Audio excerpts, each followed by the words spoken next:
All right, so I wanted to look at running and the biomechanics of running. Kind of wanted to focus in on the forefoot strike versus the rear foot strike and I guess, the movement patterns, the injury implications, and just kind of the different age groups that are affected by those different types of running.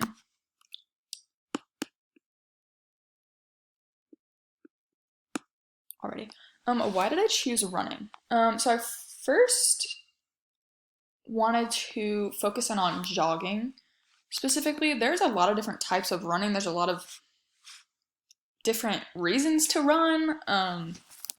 And again, a wide range of age groups and levels. And so I kind of just wanted to focus on jogging, your average hobby jogger. Running is cool because it's for everybody and you don't need equipment. You see young people running, you see old people running. Again, like I said, it's for every level. You can be slow, you can be fast, but if you are physically able to, you can go run. And then just kind of the purpose of running, it's kind of a little bit different from other sports or specific skills because we developed running as an evolutionary trait. And it's kind of evolved into just fun. It's a fun sport now, it's a fun activity for people to do. So yeah. So young children, kind of starting off with them, babies take their first steps around 12 months, but they're able to, and I say quote in quotes, run around 18 to 24 months. And I say like run like that because a young child running is very different. It looks different than we would think of like an adult running or even like an older kid running. They just run kind of goofy. And so it is running, but it's different than we would expect. So there was a study done on preschool running biomechanics, and these were children ages like 3 to 6. And they found that young children have a greater forefoot strike pattern, and so that's kind of where you're striking the ground on the ball of your foot right here, a greater cadence, and that's where you're taking kind of more steps and a shorter stride length. So not only are these little kids taking a lot of steps, but they're taking a lot of little steps. And then young children tend to run more upright and they have less coordinated movements. You can watch a lot of kids, and a lot of kids are just kind of running for fun. And they're kind of swinging their arms, kind of swinging their head. Just not a lot of coordination going on. So a lot of force is lost, a lot of energy is lost. But it's very fitting to them because, you know, they're little. Okay. Some of the big time players in running. Running is cool because it kind of works everything. Your upper body, your core muscles, your legs, your feet. But I kind of wanted to focus on some of the big time players. Braking, so that's kind of the stopping, slowing down.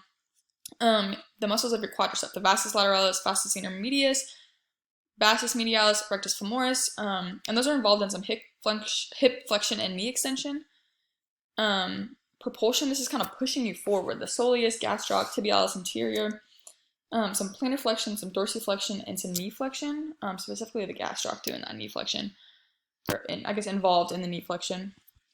And a large output is needed by the gastroc to actually push you forward.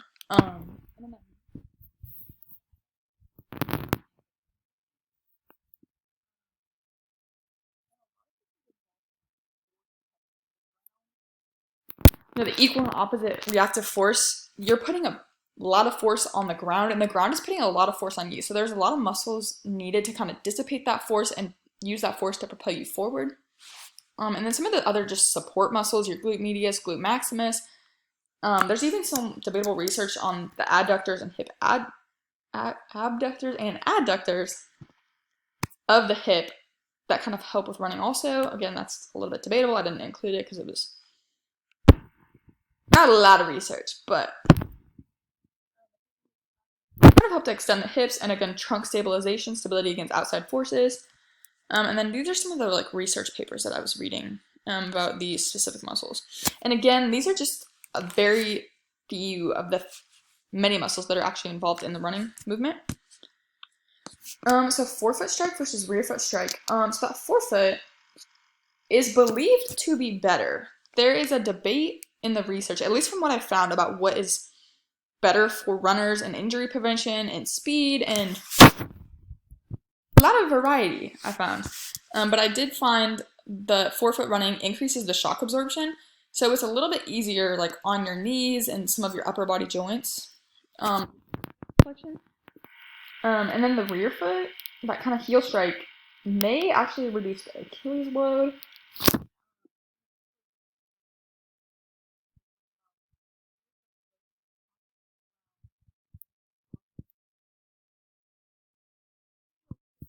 So they did a study where they took some of these runners with this knee pain and they taught them how to forefoot strike, and they found that they actually had a decrease in some of their pain.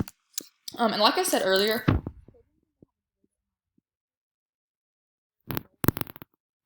majority of adults do a rear foot strike when running was pretty consistent in the research that I found. Looking at the expert runner is very different. Like I mentioned earlier, running is a wide scale. It's for everybody. And so you kind of have to cater specific training programs and protocols to your needs. A beginner, what are you, again, like setting goals? What are you wanting out of this running? Are you looking for to train for a local race? Are you looking to lose some weight? Are you looking to go out for a run every couple weeks? I think runner needs to focus, or beginners need to focus on stretching and strengthening, just some, just general strength work, developing a stretching routine. And again, like that consistency, I think this is a very beginner running protocol. And I just think building that routine and that consistency and those habits can help make a better runner. And again, a beginner is running for fun. You don't have to go out and run. You can run whatever you want. It is for fun. Versus your professional runners, I included a picture of the Alabama track and field room. I used to have a friend who ran track here, and it was crazy. Running, especially some of the, the sprints and stuff, gets down to the milliseconds. And so you want to dial in every single variable that you can. So you're focusing on things like nutrition, recovery. Are you seeing athletic trainers? Are you getting dry needling? Are you doing specific rehabbing exercises to improve your recovery?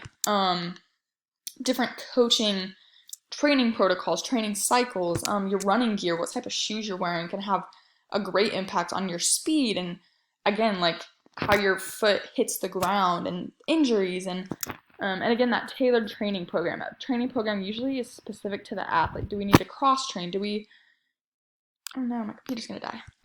Do we need to cross train? And then again, that running form. When you have kind of access to these materials or access to these, these big school resources and the professional resources, you're able to focus in on small things like how your arm is moving and how your foot is hitting the ground and is your trunk in the right position. And so just a very big difference in that beginner to professional, sport of running. Some of the random variables that are, I think, most important. The shoes you're wearing, actually. I've found another interesting study, some of the kinematic differences of some running shoes. Less vertical trunk, greater knee and hip extension on impact, and an increased inversion and eversion. And then they found, again, some of these running shoes may cause an increase in rear foot strike, which may increase your injury. And running shoes are very specific to the person. I know me personally, I have had a million pairs of running shoes, and I am specific. I like what I like. And that is kind of the case for most people. Different running surfaces that you run on has an impact on your body, has an impact on the speed you're able to run, getting different things out of different workouts, things like asphalt, turf, concrete. Concrete's very hard on your joints. Like a track, grass. I know for cross country we used to have to be careful because you're kind of running on this uneven surface. There's holes in the ground. It's kind of bumpy, so you're doing a lot of inversion, eversion of the ankle joints and inversion, eversion, ankle joints.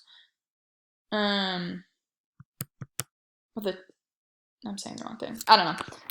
And then there's a greater force required to actually push you forward. So you're doing a lot of work for a little bit of running. And then location can have an effect on your training and what you're getting out of your training, your recovery. a lot of people know if you go run in Colorado, it's going to be a lot harder than going run in like a flat land like Kansas or Nebraska. Running in humidity of Louisiana or Florida is again going to be different than running in a very neutral environment like Kansas or Nebraska. And then just some genetics. Genetics play a huge, and we know this. Genetics play a huge role. Your VO2 max, how is your body able to handle oxygen and use this oxygen? A lot of pro runners have really high VO2 maxes, and these can obviously be adjusted, but there is kind of a ceiling that you're able to hit. And then your muscle fiber composition. Do you have fast twitch fibers? Do you have slow twitch fibers? Can have an effect just on your speed of running, how easily running comes to you, how fast you're able to adapt to training cycles. Yeah, and then my sources are included at the bottom of all my slides, and that is it.